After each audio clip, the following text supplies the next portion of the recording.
Salut les amis, ça chauffe, ça chauffe, ça chauffe, ça chauffe.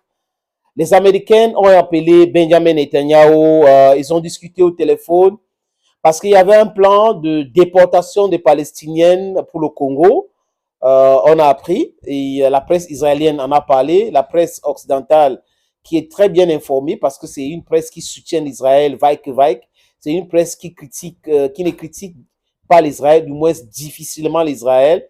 Et en Israël aujourd'hui, le peuple conteste à la façon que Benjamin Netanyahu est en train de gérer ce pays. La Cour suprême devrait être, il veut réduire le pouvoir de la Cour suprême, et ça ne marche pas. Les gens sont en train de protester, même au sein de l'armée, c'est un peu divisé. Mais ce qui les a réunis, c'est l'attaque de Hamas du 7. Vous voyez un peu. Maintenant, ils ont le droit de se défendre, de riposter, mais il faut connaître l'histoire de ce qui se passe. Et cette proportion de représailles, c'est ce que les gens condamnent.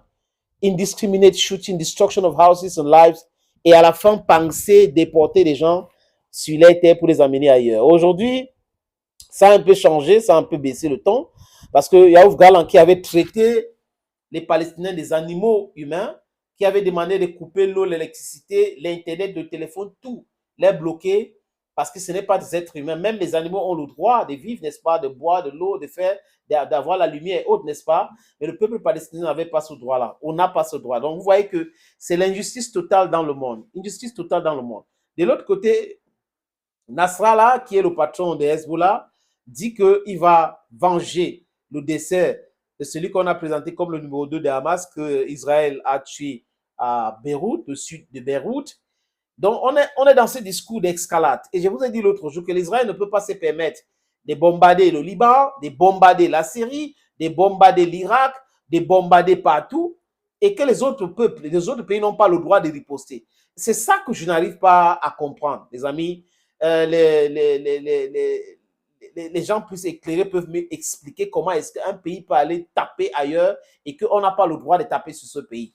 Je vais juste les explications pour mieux comprendre. Donc, Antonio Blinken, qui est le patron de la diplomatie américaine, arrive et il va essayer de discuter avec certains pays dans la région, toujours pour éviter l'escalade.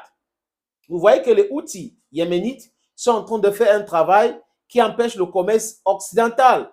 Donc, il y a l'inflation là-bas, et le fait de prendre les marchandises en Chine, contourner toute l'Afrique avant d'arriver en Europe, ça les coûte énormément, énormément cher. Et ils se sont mobilisés avec les frégates, les bateaux de guerre et autres là pour contrecarrer les Houthis. Mais les tirs de missiles, des Houthis, les menaces et tout ça là, ça empêche les gens, les sailors, to sail through the Red Sea. Et là, ils disent quoi, les Houthis? Tous les bateaux qui font les affaires avec l'Israël, donc les bateaux qui vont aller livrer en Israël, sont les bateaux qui sont les cibles des Houthis. C'est ce qu'ils ont dit clairement. Et ils disent que c'est leur façon de soutenir leurs frères de Gaza qui subissent des attaques atroces, des bombardements inouïs, les amis.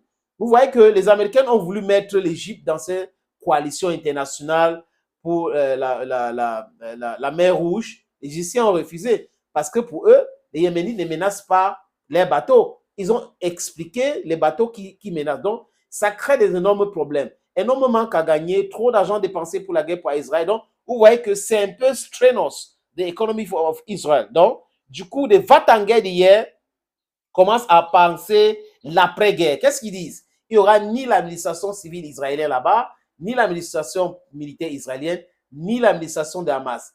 Mais ils préconisent quoi? L'autorité palestinienne. L'autorité palestinienne qui est malmenée par l'Israël, qui a été réduite en néant par l'Israël. Maintenant, si l'autorité palestinienne vient gérer Gaza et qu'il y a les élections, les gars de Hamas vont toujours gagner. Donc, il est temps de penser une solution de 2 à 2 États pour éviter tout cela. Antonio Blinken arrive, les amis. Il va d'abord commencer sa visite où? En Turquie. Et cette fois-ci, il va rencontrer Recep Tayyip Erdogan. Recep Tayyip Erdogan qui a traité Benjamin Netanyahu de pire que Hitler. C'est ce que Erdogan a dit, que Netanyahu est pire que Hitler. Et il y a de cela quelques jours, le renseignement turc a arrêté certains agents qu'ils ont présentés comme les agents israéliens. Vous voyez que c'est un peu tendu entre les deux peuples. ils ont Mani Militari les arrêtés et emprisonnés aujourd'hui. Donc Blinken arrive dans cette situation et cette tension de jeu de mots, la brutalité des mots et tout ça. Erdogan qui est très en colère pour essayer de discuter avec Erdogan. Et il va faire le tour de certains pays aussi pour éviter l'escalade. Et en venant, il a dit Gaza, c'est la terre des Palestiniens.